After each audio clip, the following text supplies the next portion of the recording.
Many of India's e-waste recyclers have built successful businesses around the e-waste management. E-waste management is the most lucrative waste management sector today in the country.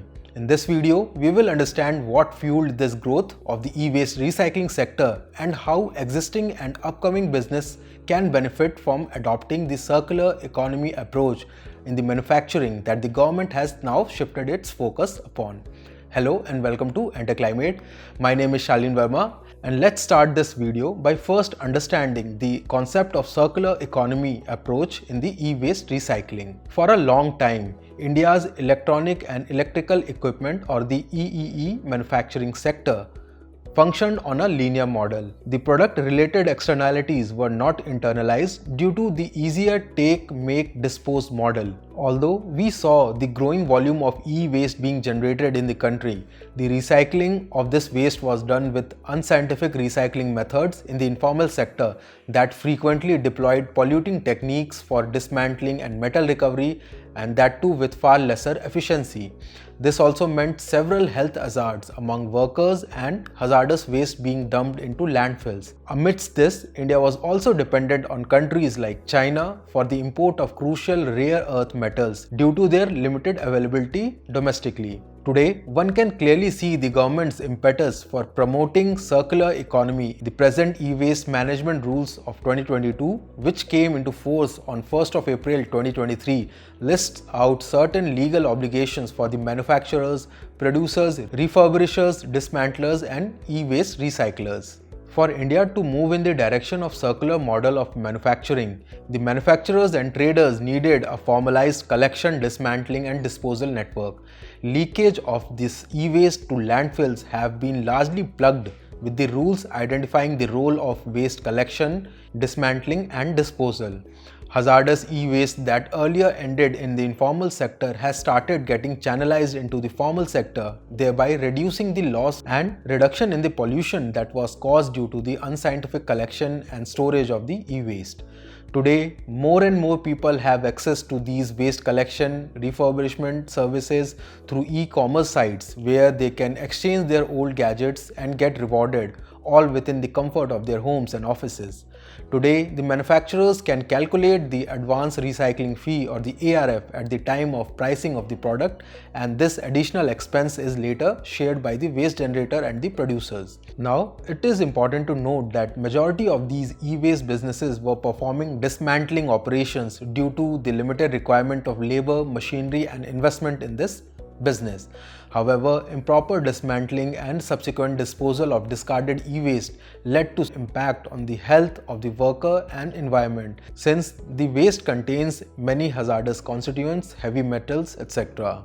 That is why the government agencies gave greater importance when bringing the dismantling sector into the chain of resource recovery. For a country like ours, the eco-friendly dismantling and collection is crucial in preventing the leakage of waste into the informal sector. Now, another important sector that showed improvement was the precious metal recovery businesses. As per some estimates, the value of precious metals that is being lost with the e-waste is approximately $57 billion annually. Therefore, e-waste is also considered a reservoir of precious metals and base metals. Apart from the value and rareness of these metals, the fact that India imports many of these metals has also helped in the growth of precious metal recycling businesses, providing the OEM or the original equipment manufacturers a cheaper and eco-friendly path to be used in the manufacturing of crucial components like PCBs, batteries, computing processors, etc. As a result, manufacturers are today increasingly adopting circular models that can help them access untapped opportunities and lower the environmental impacts to address critical e-waste challenges.